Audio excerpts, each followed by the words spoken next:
एक समय की बात है। रवि नाम का एक लड़का दिल्ली के किसी फैक्ट्री में सफाई का काम किया करता था। उसके घर से फैक्ट्री करीब 5 किलोमीटर दूर थी। वो हमेशा अपनी साइकिल से ही फैक्ट्री जाता था। रोज की तरह ही आज भी वो घर से फैक्ट्री के लिए निकला। उसे रास्ते में पड़ने वाले एक चौराहे पर एक लड़की दिखी जो उसे गुस्से से घूर रही थी। लड़के ने भी उसे देखा और फिर मुंह फेरकर फैक्ट्री चला गया। अगले दिन भी सुबह वो लड़की उसी जगह पर खड़ी थी और रवि को घूर रही थी। उसने पलटकर लड़की को नहीं देखा और सीधे अपने काम पर चला गया। रोजाना इसी तरह हफ्ते भर वो लड़की चौराहे पर खड़ी होकर रवि को घूरती थी और रवि उसे अनदेखा करके फैक्ट्री चला जाता था। करीब 7 दिन बाद जब रवि फैक्ट्री जा रहा था तो उसे वो लड़की उस जगह पर खड़ी नहीं दिखी और फिर रवि ने सोचा, आखिर क्या हुआ होगा कि वो लड़की वहाँ नहीं है। रवि ने सोचा कि उस लड़की से कुछ पूछने या बात करने में भी डर लगता था क्योंकि वो बुरी तरह से घूरती थी। इन्हीं ख्यालों के साथ वो फैक्ट्री पहुंचा और साफ सफाई करके शाम को घर लौट गया। वो लड़की एक हफ्ते तक उस चौराहे पर नहीं दिखी। एक दिन जब शाम को वो लड़का घर पहुंचा तो उसे अपने बेड पर एक चिट्ठी दिखी। उसमें लिखा था, मेरा नाम प्रीति है। मैं तुम्हें एक हफ्ते पहले रोज एक चौराहे पर दिखती थी।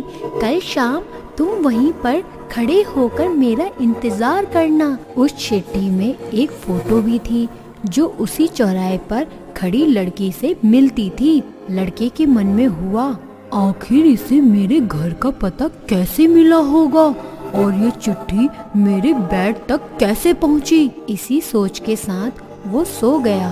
अगले दिन उठकर जब काम में जाने लगा तो उसे चिट्ठी वाली बात याद आ गई। साइकिल से वो सुबह फैक्ट्री पहुंचा और दिन भर उसी लड़की के बारे में सोचता रहा। शाम को वो उस चौराहे पर पहुंचकर उस लड़की का इंतजार करने लगा। काफी देर हो गई लेकिन वो आई नहीं। रवि इंतजार कर कर थक गया था, इसीलिए वो घर की ओर निकल गया।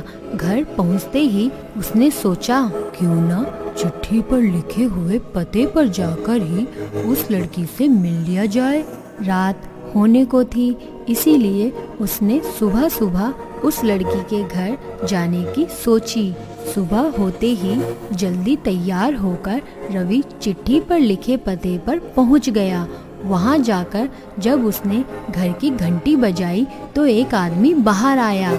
उससे रवि ने कहा, मुझे प्रीति से मिलना है। यह सुनते ही वो व्यक्ति चौंक गया। जवाब में उसने पूछा, क्या प्रीति से मिलना है? उसे मरे हुए तो 2 महीने हो गए। तुम्हें अब उससे क्या काम याद आ गया? यह सुनते ही रवि के होश उड़ गए। डर के मारे शरीर कांपने लगा। किसी तरह खुद को संभाल कर रवि घर पहुंचा और चिट्ठी को जला दिया। उसके मन में कई तरह के सवाल उठने लगे और उसने सोचा, वो लड़की जो मुझे रोज दिखती थी वो भूत थी। मुझे एक भूत ने चिट्ठी भेजी थी। यही सोचकर वो घर में दुबक कर बैठ गया। उस दिन से रवि ना तो रास्ते में किसी को देखता था और ना ही किसी अनजान इंसान के बारे में सोचता था। तो हमें इस कहानी से ये सीख मिलती है कि किसी अनजान इंसान के बारे में सोचना नहीं चाहिए और बिना किसी व्यक्ति के सही जानकारी के उसके घर तो बिल्कुल नहीं जाना चाहिए।